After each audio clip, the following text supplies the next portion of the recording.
ANTO, welcome to the show. How are you, brother? I'm good, man. I'm good. How you doing? Good, man. Thank you for being here. I appreciate you taking the time. Of course, dude. Thanks for having me. I appreciate it. Absolutely. So, I always like to start by asking the guest how they got started with music and like how they got into EDM and where they are now and kind of Yeah, that or initial journey. dude, 100%. So I've kind of been in music my whole life. Been playing guitar since I was four. Taking guitar lessons like my entire childhood. I would do literally like once a week from 4 years old all the way through like high school. Like through I was like 16. It was like basically every single week. So music was just part of my upbringing. I was like jazz band in high school, all that stuff. And then I was in rock bands as well as lead singer, lead guitar player. And then a little thing called puberty happened, so my voice dropped, and I could not hit the notes that I used to be able to hit. So I kind of shied away from it when I got to college and stuff. I didn't play guitar as much, and when I started like just going out and getting to that age where I can go to clubs and stuff, I started hearing all this house music and stuff. And like I knew EDM and stuff, but I was more like pop. I used to listen to like Green Day and like all that Mm. stuff when I was like growing up, classic rock and all that. And then I'm going to these clubs and I'm hearing like all these Martin Garrix tracks. I remember vividly like every time I'd hear Tremor, like in my college bar, I would just lose it. I would go crazy. It was like my favorite like party song of all time.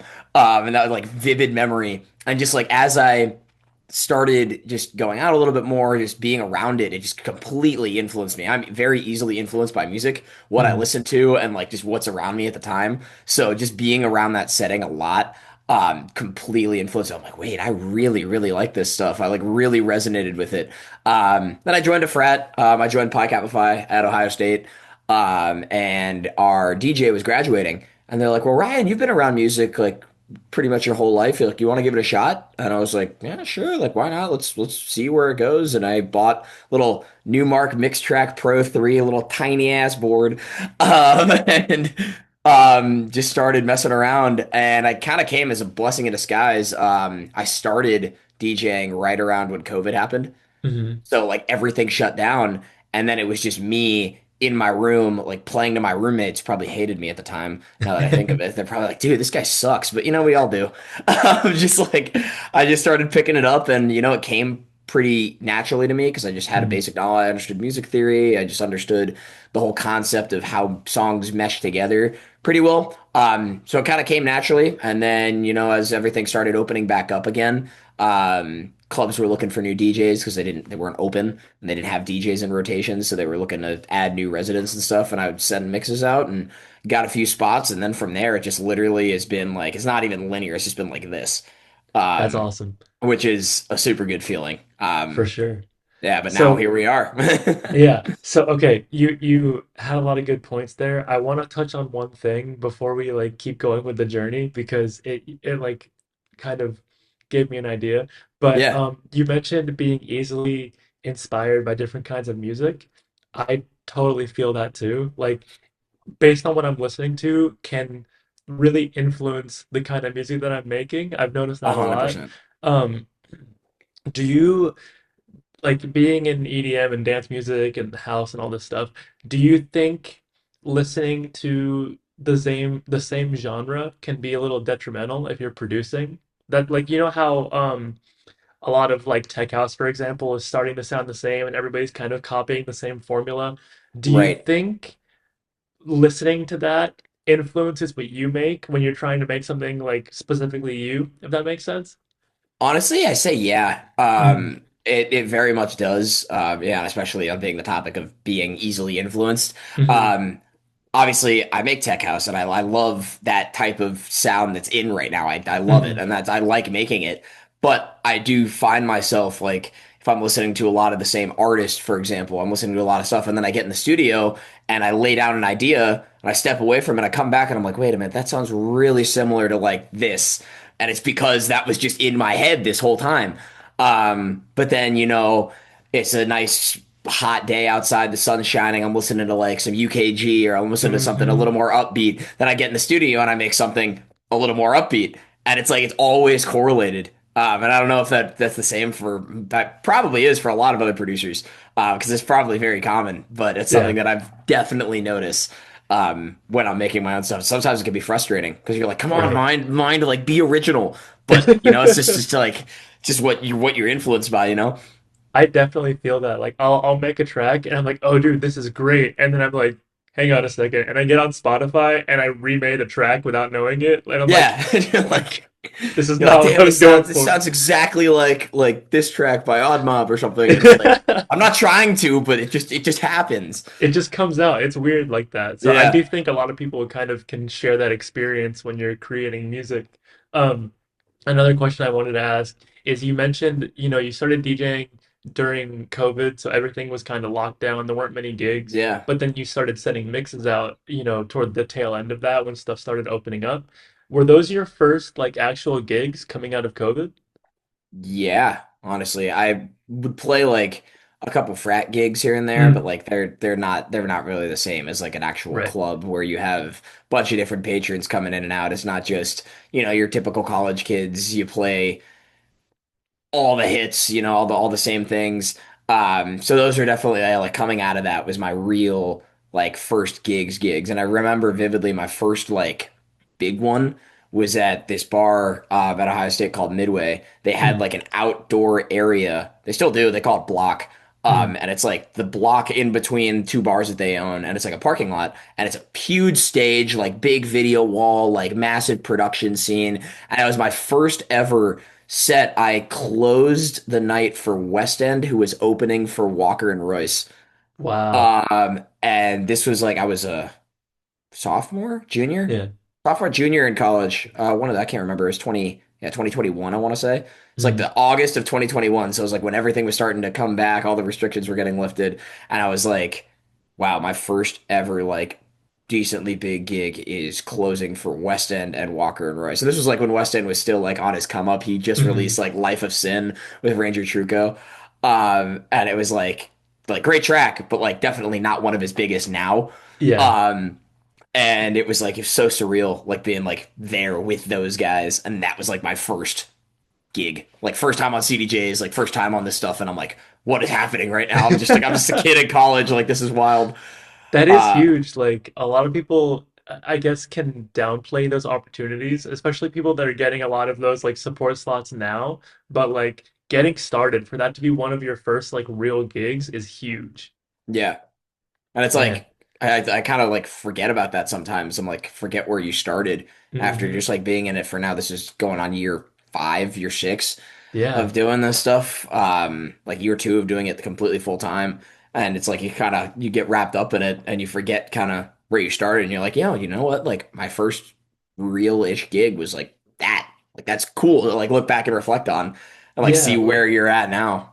For sure. And like a lot of people who, aren't in this industry might not know the ins and outs of it, but once you get Right. started, stuff kind of starts to snowball. And like Yep. you want to grow your career, so you're saying yes to like every opportunity, especially early on, like you're just like I'll do this, whatever, just because you're Yeah. trying to like to grow it. But like it is good to like look back sometimes and just see where you came from and where you are now. Like Oh, 100%. Yeah, it's it's awesome. crazy.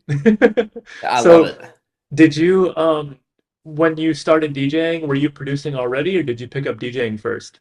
I picked up DJing first, and then my buddy, my best friend Jeffrey, from Columbus, Ohio, we Hmm. used to sit in his room and make like rap beats on Logic. We'd make like he was working on like kind of like weekend style, like hip hop, like poppy Hmm. type R&B stuff, and I would just sit in there and just like mess around with him in Logic and just like make stuff. And then I ended up getting Logic. He like shared his license with me. And I ended up just messing around with EDM stuff and making the shittiest music you've ever heard in your life. But like that's how everybody started. And I actually started making like future bounce, like the Okay. European style, like future bounce that I don't know is really in at all anymore. Yeah. I haven't really heard new future bounce tracks in Yeah. a while, but like my biggest guys were like Mike Williams, like all those type of guys out in Europe Hmm. who were like my biggest inspirations at the time. Like I was making future bounce. Yeah. Um, and then I kind of took a step back after college. Because I was just like self-taught, like YouTube, stuff like that. And I was like, Hmm. you know, I really need like a good framework to be able to really do this right. because I was like, I love doing it, but I need to know how to do it right before I just Mhm. kind of try and spend another 4 years figuring out on my own. I think it's really important for every producer to take some sort of course to just understand how to do this stuff, because once you understand it, it's not like it's that hard. It's just very technical, and there's a lot of little ins and outs, little intricacies about things Mhm. that I think learning by yourself is just going to take you way longer than it needs to be. And it's gonna like just end up pissing you off ultimately, because you're Yeah. just gonna be like, I don't like I like making music, but I just don't understand how to get it to sound like the guys that are at the top of the game. And you just are never going to get anywhere if you don't have your stuff sounding like that. So Mhm. I took a step back. After college, saved up some money, got a little help from my parents, and I took Cosmic Academy Nice. um, with Justin and Zach and Taylor and all them, who were fantastic. And I learned basically everything I needed to know. Mhm. That was in March of 2024. And then I took one more class with this EDM dubstep producer, Ossian, out of he lives in Denver Okay. now. He did like a 6 month mentorship with me, and I just kind of deepened my understanding of everything and really like locked in. And then since then, it's been like no looking back. That's awesome, man. Now we're finally in the groove of things. We're finally like on a good schedule. I have my own, lucky enough to live with my girlfriend and be able to live in this nice apartment. We have this whole second bedroom is my studio now, so I can set aside specific times during the days and just like really lock in on what I need to do. So really grateful for kind of how it's turned out and kind of how it's going, you know? I love that, dude. And like you mentioned, like starting with YouTube tutorials and like working your way up to courses and that kind of thing. I think like one thing for me that people now might take for granted is that like I started producing almost 12 years ago now, and Dang. there were YouTube tutorials, but there weren't tutorials like we have now where it's just there's everything under the sun you can learn on Right. YouTube, and it's good, but it's also like you mentioned, like with the courses, I feel like they're more focused and it's more of like a speed run of what you need to know, if that makes sense. Versus like you Yeah. could be on YouTube watching a million different tutorials of how to like put your cake in the mix. You know what I mean? Like Right. for example, and it's all good, but like some people have different techniques. Like you said, there's like, ways that people do things that like get you to that finish line. Exactly. So there's a million different ways to do something, and if you're watching a million different people telling you how to do something, it can be a little difficult, especially when you're Yeah. starting. Yeah, exactly. And I mean, like, as of the top of this year, I actually started my own little production class. I take on like Hmm. 5 to 6 producers a month, little shameless plug here. But I teach people because I know how hard it was for me, especially to get started, and how frustrating it was. And like these people who are just getting started, I've had people who take my class who literally bought Ableton the day before they started, or like Hmm. people who have been doing it for 2 years but just haven't had that structure. And I always tell them it's like, you're either stuck in this world. It's like you're either stuck watching YouTube videos that only tell you half the story, or you're paying an arm and a leg for these top-notch courses, which tell you everything, but not everybody has that liberty to just drop Hmm. X amount of money to like really learn everything they need to learn.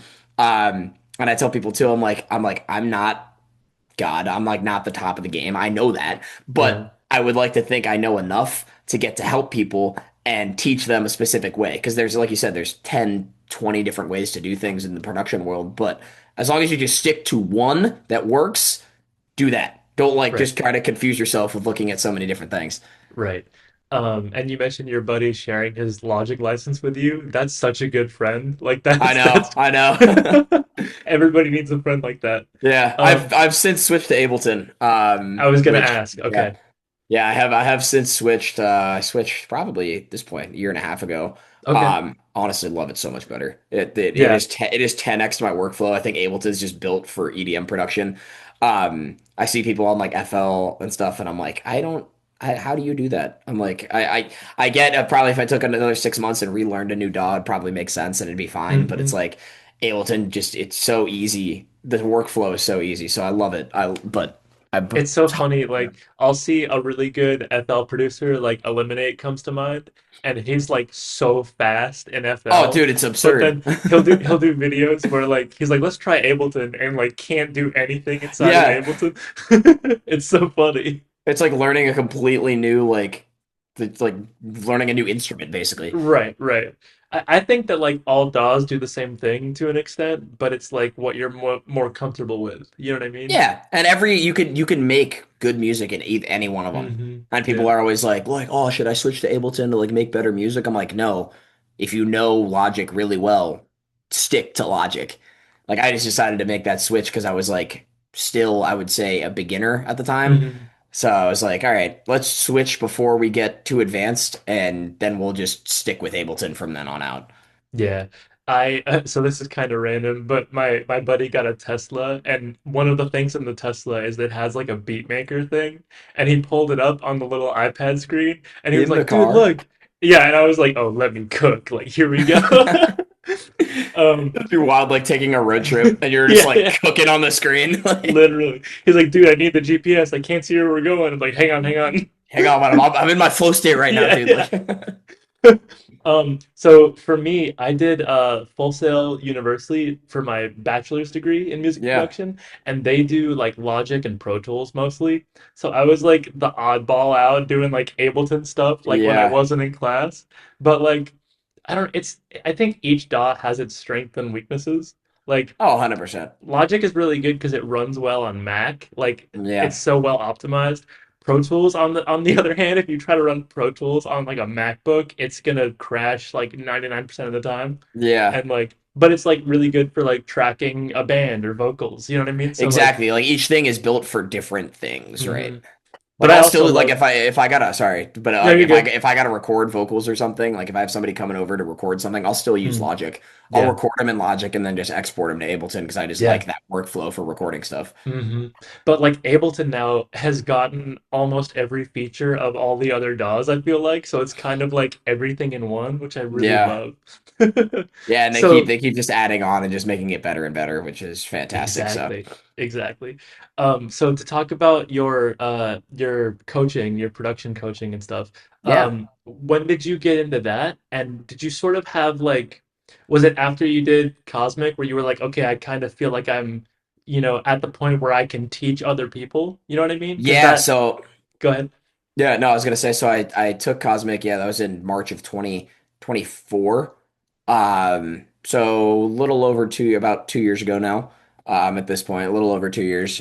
Mm, And I got really comfortable just in my workspace, like and they taught me kind of the basics of the framework on how to do things, and then I kind of picked up everything else using that framework, and I mhm, learned kind of my own way to approach stuff and how to produce stuff. And I was like, you know what? Like, I really want to help people get to where they want to go and just help them. And I tell them at the beginning, I'm like, I am not Chris Lake. I know I still have a lot to learn, but I want to help people who are maybe a step below me get to the point that I'm at and kind of help them get off and running. mhm, And it's really rewarding. Like we have a Discord community and stuff, and like say seeing guys like post like, yeah, I just got my first record signed to like my buddy's record label, and I'm like, that's what we do this for. Like mhm. this is what we why we do it. Like for those rewarding feelings, and like it's like it's almost like I got a record label signed because like I helped this dude like get his honing on his production, and I'm like, yes, like that feels so good. Dude, yeah, like I've had a lot of these conversations now, and a key point through all of them is like community and helping each other. It's such a Yeah. big thing. And like I totally agree with it just feeling rewarding and being able to help out. Like last night I played at Believe in Atlanta and it was my friend who was doing a face-to-face set with me. I don't know I if you've saw ever done that. that. It's crazy. Yeah, It's dude, so it's like hard. It's kind of it hard. is, it is, it is. But like that was her first time like really playing on CDJs and like playing at like a real deal club. Wow. You know what I mean? So like Yeah. I was talking to her, I was like, I could have called anybody from Atlanta that normally plays at Believe, but like I wanted to give the opportunity to somebody who hadn't like been there yet. You know what I Dude, mean? yeah. See, that's all this is about. Like the whole hmm community thing. It's something that I haven't seen across like other genres and stuff. Like when I was, like I said, in high school, like in a rock band and stuff like that, I never really got that sense of community from like other bands in the area. It was all like really competition. And like, yes, there is some sort of competition within the EDM world. Like everybody's trying to get there, but it's like I'd rather be on a festival lineup with 18 of my homies who we all went through the same like struggles to get there. Like that's got to be so rewarding for like the guys that are there now. Like the Martin Garrixes of the world, the Alessos who like probably were up and coming at the same time and now they're Yep. B2Bing at Ultra Main Stage, and it's like that's what I want to do, like with my Right. best buddy, like coming up through the industry. Like that's what we're. There's so many people trying to do this, and it's like we're never gonna get there. Like just blowing each other off. Like we all gotta be there to support each other. I totally agree. And like it's something about I don't know if it's social media or just like how fast paced stuff is. It's really easy to like compare yourself and feel like you're missing out because oh this person got this booking or like this is happening over here. But like there's Yeah. so much for everybody. You know what I mean? Exactly, dude. And like whether it's just within your own region of the country, like in your own city, like there's enough to go around. Hmm. Um and it's like people do get caught up in like comparing themselves to others. Like they'll compare themselves to somebody who started around the same time. It's like, oh, he has more Instagram followers than me. Like, oh, he's like getting more monthly listeners on Spotify. It's like, no, like you say, hell yeah, good job, and then you worry about yourself. Like Yeah. like we're here to support each other, not get jealous. Like there's no room for that in this industry. We're all on our own journey too, so you can't compare your timeline to somebody else's. Like Exactly. and go ahead. I was gonna say, like it might take one person 6 months, and they have one song that goes viral and pops off, but it might take another guy 6 years. Like You it's never yeah. know. But that's the And that's the glory of it. Like we're all yeah, on our own no, path. Yeah. exactly. And you mentioned festivals. This thought popped into my head really quick, but I just so this is going to come out after this festival, but I'm not going to name any names. Last night after my set, somebody texted me because I have this main stage slot that I announced for the festival. It's next week. So Yeah. I have a main stage slot and a silent disco slot. So I'm like was going to play twice, but somebody for those who don't know, a lot of these festivals do like sales competitions, and like whoever Yeah. sells the most gets the slot, that kind of thing. I'm not a fan of it, but I understand why they do it, kind of thing from a promoter aspect. But basically, I had these two slots. My buddy's friend was like just shy of making the cutoff for a slot, and he was like, "Hey, do you think like if you didn't want your silent disco slot, could you give it to this guy because he's like really good and like really wants a slot?" We're like, dude, yeah, of course. Like, I'm honored. I'm blessed to be in a situation where I can do that for somebody. You know what I Yeah. mean? See, It's that's so awesome. cool. So like, yeah. So long story short, I am doing my main stage slot, and then I gave my silent disco slot to this other guy. Um, and I just like I'm happy to be able to do that for somebody. I'm Yeah. not gonna look at it like, no, I get to play two slots. These are my, you know what I mean? Like these are gonna be Yeah. my sets. Like that's not what it's about, man. It's about like No, dude. helping people get to that next level too, and like we all help each other. I don't know. Right. Some people don't have that mindset, and it No, and bothers me it's because I'm like, not like yeah. that. No, same. And it's Yeah. like I've never really been like that. I will Mhm. say, actually, like maybe at the beginning when I didn't really understand it yet, I was kind Yeah. of one of those where I was comparing myself to others and stuff like that. But as I got deeper into the scene, I got more involved with my local scene after I moved down here into Charleston. Like I kind of understood it all, and I'm like, oh my God, like this is so cool that we're all here to help each other. Like there is none of this like hard-nosed competition. Like Yeah. and if there is, like, watch those people just kind of fade away because there's Yeah. no room for that. The industry does not support that. Right. Um, And which is it's cool. so easy. It's so easy to see who those people are now. Like they kind Yeah, of like stick out like a sore thumb if you're not doing it for the right reasons. It's very exactly. easy to see that because like I don't know, everybody else is doing it for the right reasons, I feel like. So if you're not, it's like, why is that guy acting like that? You know what I Yeah, mean? like Like, you'll feel it. You'll be like this. There's something off. There's something different hmm. about this person or whatever. But I love that like it's so inclusive like Yeah. this. Like everybody is here for everybody, which is super cool. Like people like I have never met. We've never met in real life. Like we've never met Hmm. in person, but like we've connected a bunch over social media, and it Yep. feels like we've been friends for a while since we've Exactly. talked so much. And like that's cool. I could do that with a guy in California. I could do that with a guy who's in New York. Like I'm buddies with all these people who I've never actually met in real life, but I feel like I know them so well, which Yeah. is so cool. I agree. You mentioned Charleston. I love Charleston. I've been there a handful of times, usually for high tide or trio. Yeah. But what's the scene like outside of that? Because that's all I've seen. Yeah, so there are a ton of really good spots. Each spot kind of holds its own different vibe, which is cool. Mhm. So like there's places like Ritual, which is kind of like more of an upscale, like New York vibe, like nightclub slash like rooftop Mhm. play mainly house music, good vibes, stuff like that. There's a new spot that just opened called On Air, which does literally just like groovy, like club space style house music, like non-commercial. Like if you want to go up and it's a small little intimate room, you can go just groove for 4 hours just to some house beats and throw in your earbuds and just vibe. Nice. There's a place, Uptown Social, which I have a residency at, Mhm. which is like your like sports bar during the day, and then at night it's just like all out party, like CO2, confetti cannons, like super high energy stuff. Um, and then you have the Trio, which is fantastic nightclub. They just got a crazy nice renovation. They were closed for all of January, and the place looks immaculate. Nice. They did such a good job with it, and I love playing there. But it's cool. I get a bunch of different types of sets here, so I can play my little bit of open format and stuff like that. Which I started as an open format DJ, so that always has a Mhm. soft spot in my heart, you know. And then I can go to Trio, and I can play support for Audie, and I can play support for whoever comes into town and play my hour style, like artist set, tech house bass, like get to test some IDs, test all my tracks. But it's cool. You get best of both worlds, and this scene is up and coming too. Yeah. They opened a new venue not too long ago, Building 64. Capacity is like a couple thousand. We had James Hype here a couple weeks ago. It was like I think 2,500 people. I saw Um, that. Me and my buddy Trey were blessed Yep. to get that direct support slot, and it was easily the biggest show of our lives. We stepped on that stage, and I looked out into the crowd. I'm like, I can't see it end. Oh my God! I'm like, this is wild. And it's like one of those moments where it's like it's cool being in the city that you live in, and it's like one of those moments where you step off stage and you're like, yeah, we just did that, and like we're on the right path here. Like Yeah. and it's cool. And like Charleston, I'm grateful to be able to like have moved down here and do this full time, and be able to just like be a part of this scene. It's phenomenal.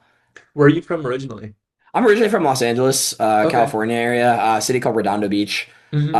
Lived there for 17 years of my life. Then I went to school at Ohio State in Columbus, Ohio. Was there for 6 years, so 2 years out of college as well. And then moved down here in July of 24. Yes, Nice. yeah, July 24. So I've been here about almost about 2 years now. Nice. I love Charleston. It's like it's got such a nice vibe, and Oh, it's fantastic. it's like I don't know what it is. I guess because I've been for high tide mostly. It's very Yeah. like house centric, but there's Yep. also like there's all kinds of music, to be honest. Like it's Dude, not just one 100%. thing. Yeah. And there's a sneaky good bass scene here too. Like Yeah, I've noticed they that. have like YDG come in, like YDG Yep. comes into Trio, sells it out every time. Like the people who love their bass music here, they love their bass music here. Like when a Oh yeah. good artist comes into town, it's packed every time. 100%. I so like Atlanta is kind of like that. It's very bass oriented, very Yeah. bass focused, but there's a little bit of everything. Like you can go to like an after hours that's like all like techno, like raw techno, or like, a rooftop party that has like a house DJ. Like there's a little bit of everything. You just got to kind of Yeah. know where to look for it. Dude, 100%. And it's cool. It's cool, especially Charleston is like not a big city, but it's Hmm. not like a tiny city. It's like kind of one of those that it's like right in the middle and it's up and coming. A lot of people are moving here, which I know a lot of the locals are sick and tired of. But you're like, you know what? I'm not gonna limit myself and put myself in a box. I want to live where I want to live. And I love it down here. Yeah. And it's like up and scenes up and coming. Things are being added every time. Like we have Chase West coming in a month, like that in Charleston. Like Yep. couple years ago, people would have been like, "You're crazy! Like that's not going to sell at all." Right. And I think it's almost sold out. So I think I saw I think he's doing Atlanta and then Charleston or the other way around. But he's like is he that weekend? he's I think so. here like Yeah, right after, right before. that's But awesome. yeah, awesome. So what drew you to specifically like the tech house sound? Because like there's so many avenues you can go down in EDM. Like like casual listeners might not know that because I feel like house is very accessible, especially for like 100%. new people. You mentioned like coming from open format. Um, Small tangent, but I also started in like that same kind of open format lane. And Yeah, but I always loved EDM and like I started with house when I got into EDM. So like I kind of went from open format to like sneaking in house and like kind of, getting people used to that where I was playing and then it just snowballed and now I play like whatever crazy stuff. Um yeah. but like how did you, why did you lock in on tech house? What was it that drew you into that? So I when I started, like I mentioned a little while ago, like I started like Future Bounce, and then I kind Hmm. of gravitated towards like heavier bass house and stuff. But I that was like kind of around the time that I started and took Cosmic Academy, and like I kind of had an epiphany in my head, like while I was taking the course, I was like, you know what? I think I'm making these genres for like the wrong reasons. Like I'm making them Mm. because like I feel like that's what the big thing is at the time. You know, I'm like tech house. Yes, it happens to be really booming right now. Yes, like this Hmm. sound that I make just does happen to be really popular, but it's not like I'm not. I don't. I no longer feel like I'm making it because like it's the next big thing or like it's the thing that everybody else is making, so I have to do that. It's because I really like it, and it's Hmm. like if I sit down in the studio and I crank out a song that's not like tech house. I still like it, but that's Hmm. just what I gravitate towards because I love that kind of dark, like gritty sound. I heard Odd Mob for the first time. Um, right around probably when he really started to pop Hmm. with Palm of My Hands, Yeah. that remix, that John Summit remix, and his little weird sounds just scratched my brain in a way that I was like, oh my God, like I have never heard this before. This is sick. So now when I add some of those like those sounds into my own tracks, it scratches that same itch, Yeah. and I'm like, yes, like this is what I love. Like it's so fun. I think what's cool about him is like he came at a time when like tech house was kind of sounding very formulaic. Everybody was kind of doing the same thing, and then he kind of came from like left field and like started adding these sounds that were so different. You know what I mean? Yeah. And just like really refreshing to hear. Especially that like dark kind of vibe is super sick. Oh, Um, 100%. but now like everybody's trying to chase that sound, and it's Right. like it's the same thing. You know what I mean? It's a Yeah. cycle. And I think that's what happens. It comes in cycles all the time. Hmm. And like in like the next year or so, I'm sure there'll be something else that pops. Yeah. And I feel like it's already starting to. I don't know if you felt the same way, but like kind of that Hmm. faster, that speed garage type stuff is Yep. really starting to make its rounds in the US. I know it's It been is. popular in like the UK with UK Garage and stuff for like a long time, but it's just starting to really be popular in the US and people are loving it. And I think that's the because even tech house is starting to trend faster and faster Hmm. and it's getting faster. And it's like you're getting to 134, then you're getting to like 136, and then you bump it up like two more BPM, and boom, now it's UK Garage. Yeah. And like so, I think we're just slowly starting to get towards that point. Um, but yeah, that's like it's just I love like that kind of dark gritty sound, and I feel like that's something that Hmm. I'm always gonna be just around. This is just gonna be who I am. Yeah. I had this conversation the other day, but like I went to Nashville not too long ago, and I went for a UKG show. And a few In years Nashville, ago, huh? yeah, right, exactly. Like a few years ago, that was unheard of. You Right? might get like a house DJ here and there, like, but there's like a UKG scene popping up in Nashville now, which is Yeah. wild to me. But like See, it's that's awesome. yeah, that is cool. But yeah, it just shows you like the scene's growing literally Hmm. everywhere. And I'm sure you see like a lot of trends within your coaching as well, because you like mentor people and help them with Yeah, production.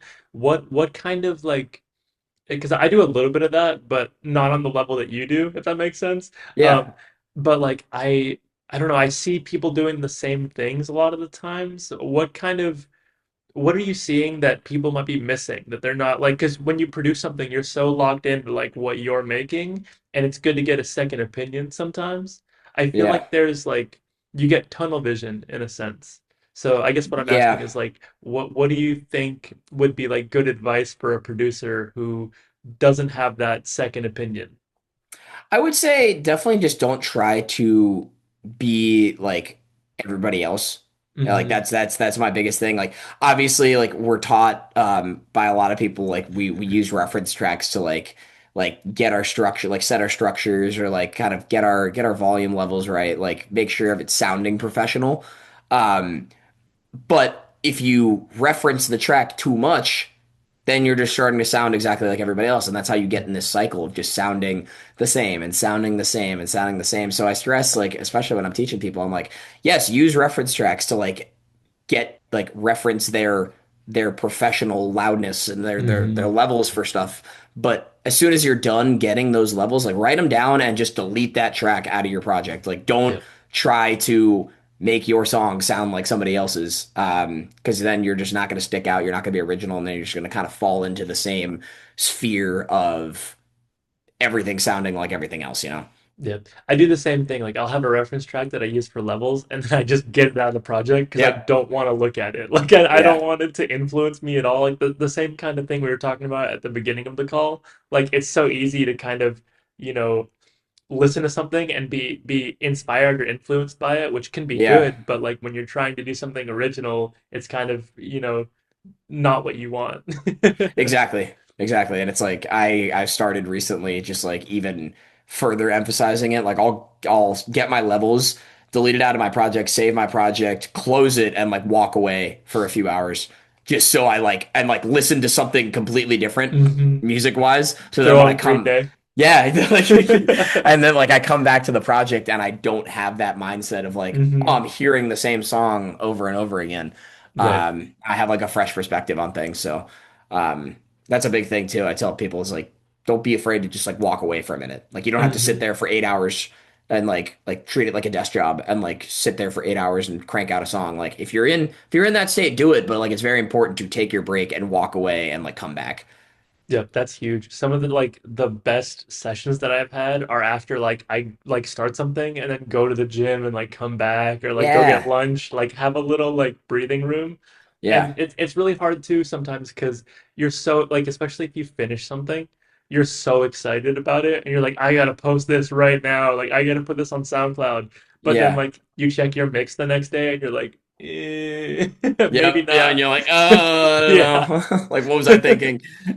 Um, what what would you say is the most common mistake you see with producers that are working with you? I would say, let's see. Hmm, it's a good one, honestly.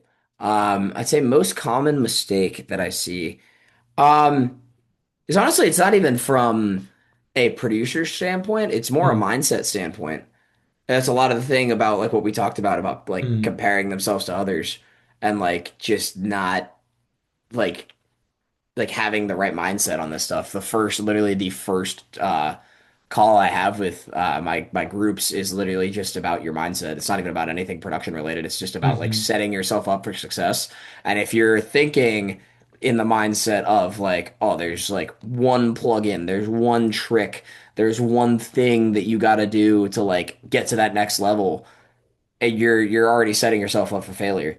It's like you gotta be in the mindset of like, yes, this takes time. Like, yes, I'm willing to commit to this, and like, yes, I'm willing to build a consistent schedule, and like, I'm in it because I like to make music. I'm not in it because of what could potentially be on the other side of like playing festivals for tens of thousands of people and like the Hmm. fame and stuff. It's like you're not in it for that. Yes, great perk, awesome perk, like that's Yeah, sick. But it's like if you're not doing it just for the music because you like making music, you're gonna burn out before you even get there. dude, forget like production YouTube tutorials. We need more videos on that. We need people like Yes. preaching that to people. That's And so important. there are some people out there. There are like Hmm. some coaches that I've seen on Instagram and stuff like that that kind of talk about this stuff. But it's like yeah, it's like surface level stuff. Like they Hmm. obviously they don't want to give their entire secrets away like for free. Like they gotta make Yeah, money. That's their whole business model. yeah. So like I get it, but like yes, like that is the big thing that people don't talk about enough, and it's the thing that people don't see. It's like yeah, your music can be like super good. You can be a great producer, but like if you don't have that mindset, if you don't have that compassion, if you don't have all these other things, it's not just about making good music. It's about Hmm. a whole like 10 other different factors that are honestly sometimes even more important than the music itself, you know? I agree. I have a lot of people asking me like, "Oh, what plugins do I need for like to sound like this?" Or like, "What do Yeah, I need to buy to like what sample packs?" I'm like, "Dude, it's not about your plugins. Like you can do plenty of stuff with stock plugins. You don't need to like spend exactly. all Yeah. this money. It's about having a good song. You know what I Yeah. mean? Like the idea, like whether that's the melody or like a vocal or whatever it is, that's the song. It's not like I threw in a million plugins that cost me this much money. Like, Yeah. it's not what it's about.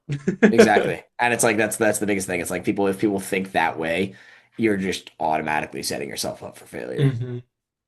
Do you think there's anything else like holding back somebody from like leveling up as a producer besides like the mindset thing? Like, I feel like I don't know. Again, like it's kind of like that roadblock where it's like you have blinders on, like you hear your song, but you can't like not that you can't compare it, but like you can't see what's missing between like your Yeah. reference track and your own track.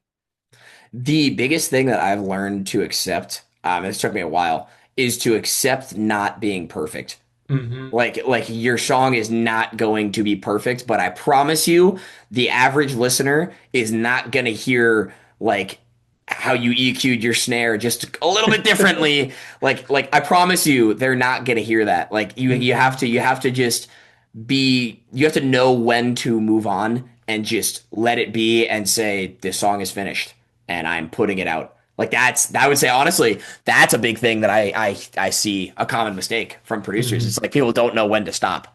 Yeah. It's like they keep thinking that like, oh, I can make it better. I can make it better. Yes, you can always make it better. Yeah. Like I'm sure, like even like a West End or like an Odd Mob. Yes, Hmm. I'm sure they can always make their tracks better. But like they know when it's enough to be able to put Hmm. out. And probably, I mean, they probably make their tracks perfect because they've been doing it for so long, and they're just like that. But Hmm. that's the biggest thing. It's like you just have to know when to put your song out. I Like agree. my one of my latest songs, like I definitely did not spend as much time on it as I wanted to, but Hmm. like there were some parts in there where I listened and like I could make better, but I just said I'm done and I put it out and it got 50,000 streams in less than 2 months. And I'm like, Yeah. oh my God, like Yeah. there it is. There it Hmm. is. Like you just got to put it out. No, for sure. Like for me, I like to do a track per month. I've been doing that for a few years now, and it's Yeah, it's good for me because it like I work on so much music all the time, but like you can get stuck like just working and working and working, and you start spinning your wheels at some point. You know what I mean? Like you're exactly. you're not helping the track. Sometimes you're making it worse. So Yeah, like if I give myself a deadline, I'm like, okay, I need to send the song off to distribution by like this date. You know what I mean? Like yeah, that kind of gives you like a stopping point. Um, exactly.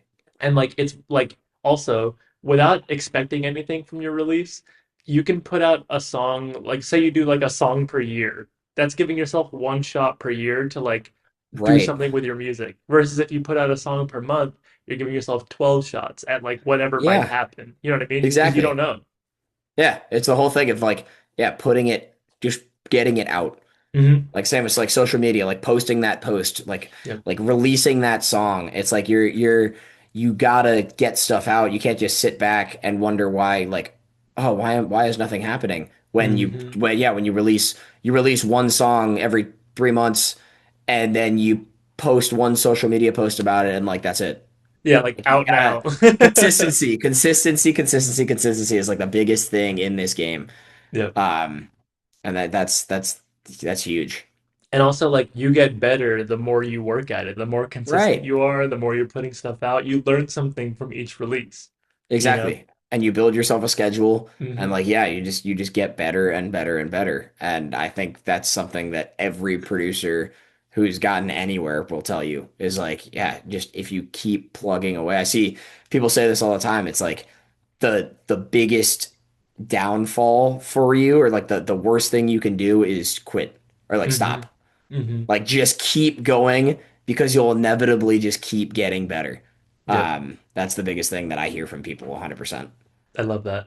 Um, do you, so on that previous note, um, when do you know when your track is finished? When do you know when to stop? I guess it varies. Hmm. But I have like a production system in place just to know like when I need to move on. Hmm. That's either whether I literally have a little kitchen timer sitting on my desk here. Nice. I'll like set it for a certain amount of time and I'll be like, okay, I am only spending X amount. I'm only spending 8 minutes on like tweaking this track, like tweaking like this sound or something, and then Hmm. it's done and I'm moving on. And like you just gotta give yourself those strict boundaries and like know when your own head and like yeah, when you first start, you may not know when to move on. It might take you a little bit Hmm. longer, but it's just like if you find yourself going in circles and being like, all right, I need to tweak my decay on my reverb a little bit more. Like it needs to go from like 4.2 and I'm bouncing it between like 4.2 and 3.8 and like maybe it needs to go to 4.0 or like maybe it needs to go to like 2.9. Like okay, you need to move on. Like that's Hmm. such a small little detail that nobody's gonna hear. Like just move Yep. on. That's one Um, thing too. Like producers get so focused on like the mixing and the mastering details, which are important, but like regular people aren't going to notice that. You know what I mean? yeah. If you pick good sounds and make a good hmm track, like that's what's gonna matter over everything else. hmm Like I that's think it that's the was biggest. I saw I think Espresso by Sabrina Carpenter is like Yeah. three splice loops. Right, and it's one of the biggest songs in the world. It like Yeah. just gone multi-platinum, whatever, couple million, hundreds of thousands of millions of streams and stuff. Like Yeah. it's wild. Like simple is hmm better in like Yeah. every sense of the word. I agree. So when you're producing, what is your process like? I'm gonna assume you have like a template that you work off of, I and do. do you start like with a certain thing every time, or is it kind of different? Yeah, I'll always start with a bass line. Mm, Because I feel like that's the thing that you walk into a club and the first thing you feel is like that kick and that bass line. Like hmm if the bass line isn't groovy, you're just kind of like meh. Like you just kind of stand there and do it, whatever. Like I will spend no time. I have my template, I load it up and it immediately just has like a drum loop. I just have like a full loop in there. hmm Just so I can start like being creative with bass lines. And I'll write like maybe three, four, five bass lines and then I'll let it sit there and I'll come back to it later. And then nine times out of ten, one or two of those bass lines will always stick out and hmm be like, "Ooh, these are good," and Yeah. like the other ones are trash. Um, but I like do that's kind of always my process to start. And I'll find the bass line, I'll find the groove, and then I'll build everything around that. I love that. Do you like using any MIDI generators? Because I find like if I don't have any like ideas flowing, but I'm trying to make something, I'll just like hit randomize on a bunch of stuff and see if it like sparks anything. I have not yet actually. Mm. Yeah, I haven't used. I've seen some, and hmm it might be worth a try, like giving it a shot. Because obviously, yeah, like creativity can only go so far. hmm Sometimes it's just not there, and it's like you're just hitting your head against a wall. But I will honestly, I'm like not even afraid to use samples to hmm start. Like I'll drag a sample in there, and then I'll convert my audio sample to like MIDI. hmm I'll either just do that manually and like find the notes, or you can like in Ableton you can drag it in and like it does a hmm decent job Yeah. converting like audio to MIDI. But I'll start there and then okay, then I have an idea there and now I can switch the notes around. But at least I hmm have something, I have a framework in place. And then I can start messing around from there. Have you used the stem separation in Ableton? I haven't tried it yet, no. It's good. It's like Is it? surprisingly really good. Yeah. Interesting. Huh, yeah, I do got to give that a shot. Especially like making your own edits for shows and stuff like that. hmm Like that's such an easy way to just be able to split everything. I do a Uh, lot of that. So like it is coming clutch for that. Like this I intro honestly that I forget. made, like I Was made an intro for the show yesterday and like a lot of it was like getting stuff and like separating the stems and like grabbing a little something out of it and like making a mashup and whatever. It yeah, helps a lot. yeah, that's good. I honestly forget it exists sometimes. I gotta remember to start using it more. Um, do you think that how do I put this? In this day and age of social media and people wanting to DJ and get their stuff out there, it like an artist is also a content creator now. It kind of Correct. has to be because that's just what it is. When if somebody's just starting and they're like, I have to DJ, I have to make posts, I have to make music, like I have to do all this stuff, it can feel very overwhelming.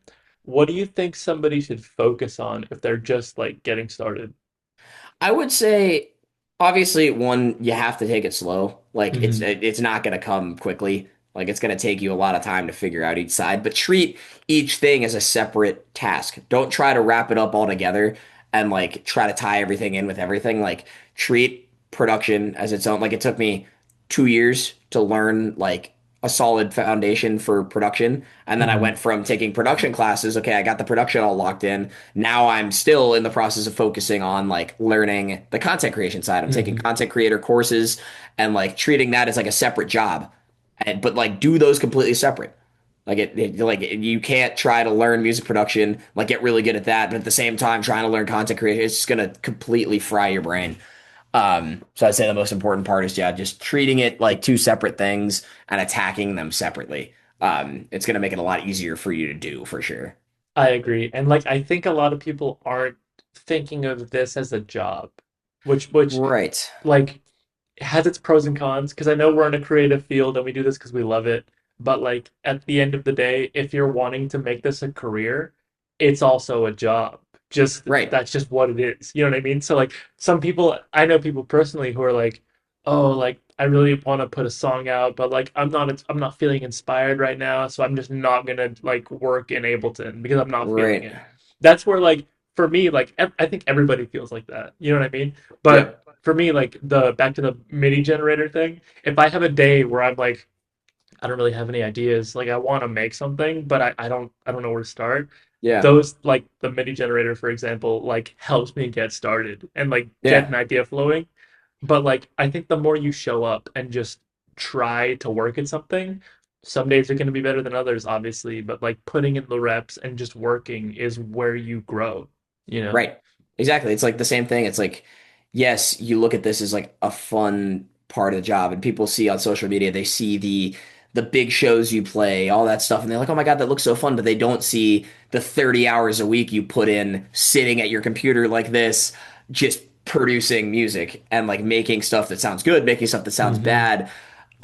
Like that's where the work comes in. And that's the thing that I think a lot of people are not prepared for or like not ready for when they get into this and think it's just all fun and games. It's like, yes, it's more fun than your traditional desk job. Like, yes, I can crack open a beer and like sit here and produce music. Like, yes, you can have fun with it.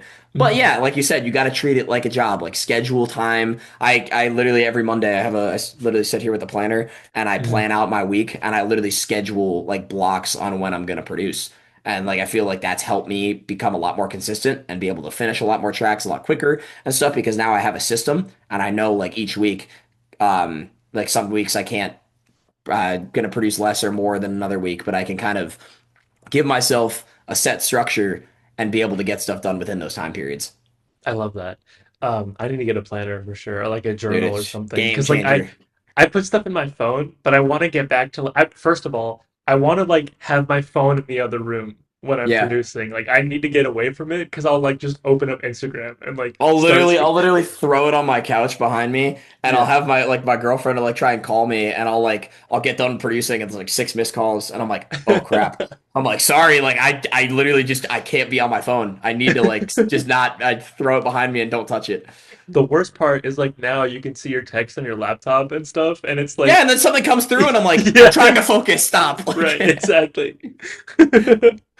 Um, man, it's really interesting. Like I feel like very few people have um the like aspect of being a producer, being a DJ, but also like being able to teach what you know. You know what I mean? Like people kind of again going back to helping the community, a lot of people don't look at it like that. They're just like, I've learned all this stuff. I'm gonna use it for like my yeah, and they're productions like, or I'm like gonna gatekeep it. yeah, yeah, literally like I don't get it. I don't know. No.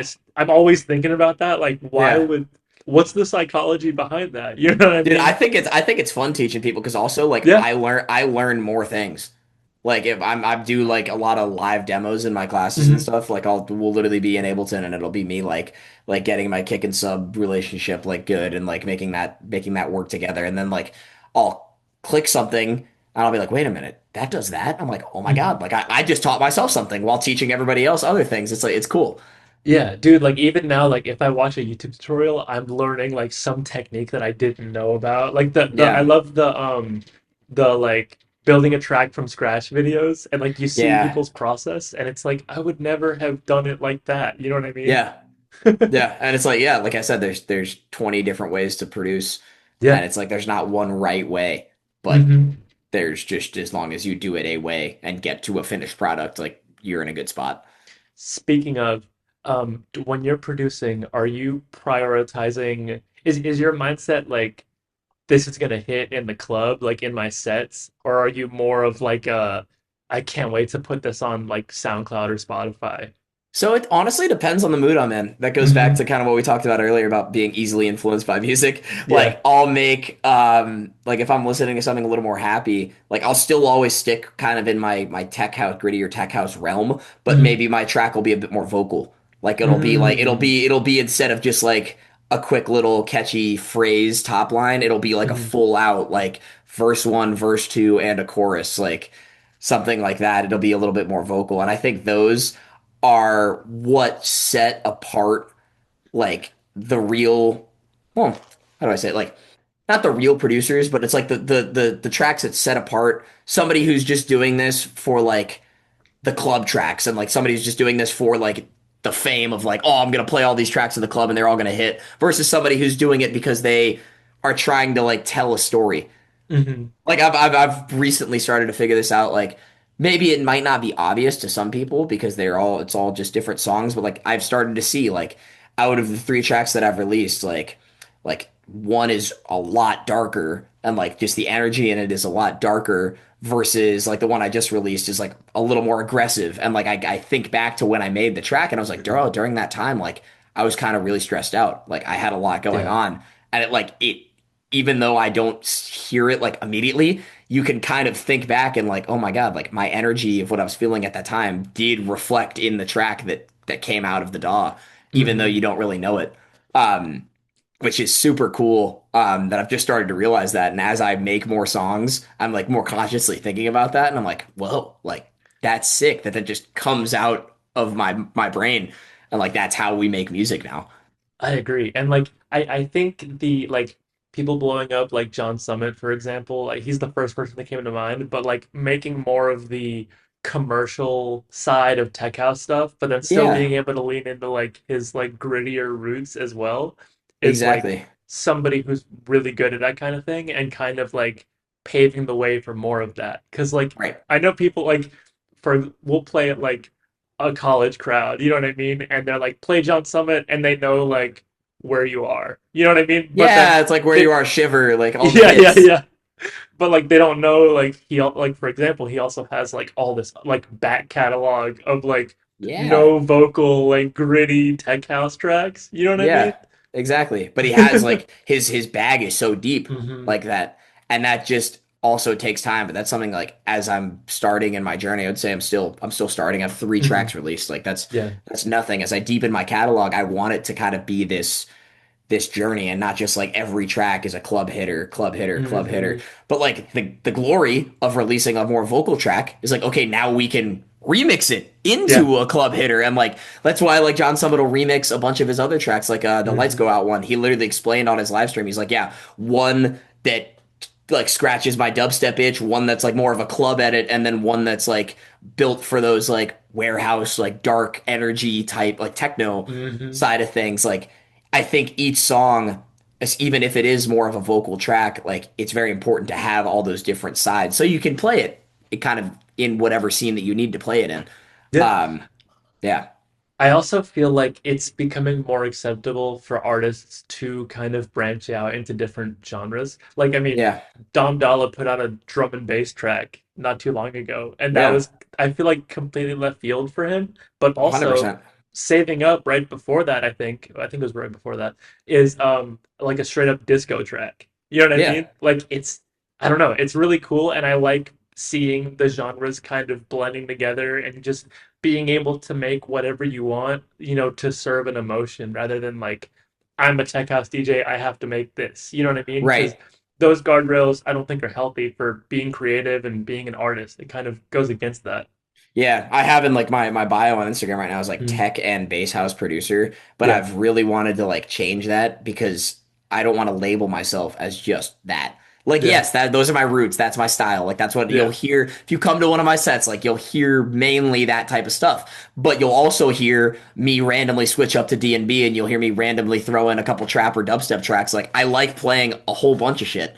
Like I Hmm. don't like to just stick in that one realm. And I think it's different too. We could go down a whole nother rabbit hole, but I'll make this kind of quick of like the fact that yeah, Dom Dallo, who's a very famous established artist, can release a D&B track and people are like, "Oh my God, this is sick." But if Hmm. somebody like you and me who's kind of like not that big yet releases Hmm. a genre that's like not what they've been releasing, everybody's kind of like, "Oh, like why would they release that?" Or like why would Yeah. they like it doesn't get the same reaction. And that's why like Hmm. I have stuff in my save that I've like been working on some tracks that are finished that are not tech house. but I'm like, that's where I'm weary. And I'm like, maybe do we just save this for like down the line after I gain a little bit of a reputation? And then then we put it out so people will actually understand it. Or I think it might just be important to just get it out now to establish that, yes, I can produce a whole bunch of different things. And it's just based Hmm. on like in the summertime, I don't want to sit here. It's day outside. I don't want to sit here making dark tech house. Like I want to Yeah. make like bright, like maybe even some type of piano house, like stuff. Something Hmm. that I'm happy. It's hot. It's 81 degrees here in Charleston right now. I don't want to make dark club energy. Like I want to make something that's happy. Hmm. And I don't feel like I should put myself in a box just because my three releases are all dark tech house. All my remixes are like tech house style, dark tech house. Like I need to get over that hump of like I can make whatever I want and it Yeah. doesn't matter, you know. Yeah. Dude, send me those other tracks. I want to see what you got cooking up. That's Dude, kind of yeah, I've got a out. UKG one that I actually just it's not done, but it's close to done. That was one of the ones that I'm contemplating like finishing. I think I need to finish it. Nice, nice. But Dude, no, I rip your edits in my sets all the let's time, and go. I love there's it. so I had somebody take a pic like so I was in Athens, and the club in Athens, Athens, Georgia, is in a cage, right? Oh yeah, So yeah. like so you're locked into the cage. I had somebody like put their phone through the bars to take a picture of the CDJ to get the track ID, and it was your track. And I think I That texted was you. I was like, the dude, that Don't Stop one, right? yeah, yeah, yeah. I was like, And dude, that's this so just funny. happened. That's so funny because like that was one I was talking with my manager about. Like Mm, it's not like a mainstream track. Like it yeah. uses a very niche part of that vocal from Hmm. that original track, and then like I even added like a breakbeat section in there. Yep. Like it's very unique, and it was something that I feel like that was the first track that I've ever made where it's like that is really like me speaking from my head. Like that was just Hmm. like I made what I wanted to make in that section. Like I just did it. And yeah, it didn't stream as well because I'm not John Summit. If John Summit released that, people would be like, "Oh my God, like that's such a like cool vibe and stuff." Like Hmm. because I'm not there yet, it didn't get the same like reaction publicly, but like something like that shows me that like it was a good call. Like Yeah, that's and awesome. like one thing that I've noticed too with my releases personally is like I'll have a song do well, let's a more recent song, and people will go and stream my older releases because of it. So like don't feel like you need to like do some kind of thing like now that you have Yeah. like just a handful of releases, you can do whatever and people are still going to find those tracks later on. And especially like if it's good music, that's all that matters, you know? Right. Right, exactly. And I think that's super important to be able to have that range. Hmm. I think yeah, the people that separate themselves and show that they can do a multitude of things are the ones that maybe later down the line get a little more recognition because they're like, "Oh my God, like he's making what he wants to make and you can hear it in his songs." Exactly. It's so important. Dude, it's awesome. Couple more. I don't want to take up too much of your time, Yeah, but you're good. what? So if end of the year this year, what are your goals? What would you like to see yourself doing? More releases, more shows. What are you looking for? So I've kind of right now I'm kind of in a little bit of a transition period. I kind of want to get like shy away a little more from the open format stuff. Hmm. Not that I don't like it, I still do like playing it, but you know, you find yourself playing 3 to 4 open format sets a week. And like, yes, right now that is how I pay my bills. Like that's how I Hmm. make money because that I'm doing music full time. So like Hmm. it's kind of necessary, but it's Yeah. like I kind of want to start to get out of the open format scene and really play sets that are more specific to my artist brand because I did that probably the past like 2 months. The shows that I am able to express my artist style in like maybe an hour to a 2 hour set versus the 4 hour open format sets. The Hmm. open format sets kind of gas me. I'm like Yeah. I get home and I'm pretty much I'm like wow, like I'm tired. Like that Hmm. took a lot out of me. But like the artist sets, I wake up that morning and I have a feeling like I was a little kid. I'm like, "Oh my God, I get to play like my artist sound. Like this is sick." Like I spend the whole day like prepping the set and like I get so excited about it and it's like that fire is like that something that I want to keep chasing and like Hmm. just get more of those sets. And I think that just comes with just releasing more of my own music, just being more consistent on that front. I'm putting 2 songs into distribution within the next like 2 weeks here. Nice. Um, and I'm just like starting to just get more music out. By the end of the year, I'd say I think a good goal I set for myself. So I already this year I've already released more music in 3 months than I had all last year. Whoa, love that. Last year I think I released 3 songs total. This year I've already released 5 Nice. between original and SoundCloud. Hmm. So I think just keeping with that consistency and just releasing more music, making more music, and just kind of really finding who I am as an artist. And that just comes with, yeah, making music, releasing more songs, like really finding myself. That's my goal. My goal for the end of this year is not like numbers. Like I don't like Hmm. to look at numbers, like certain number of Instagram followers, like certain number of followers on here, did certain stream numbers, whatever. Like Hmm. that's just a perk that comes with like, okay, yeah, people are resonating with my music, but it's like to me, it's like really finding who I want to be as an artist by the end of this year. That's my biggest goal is like Nice. just becoming who I want to be in this artist project.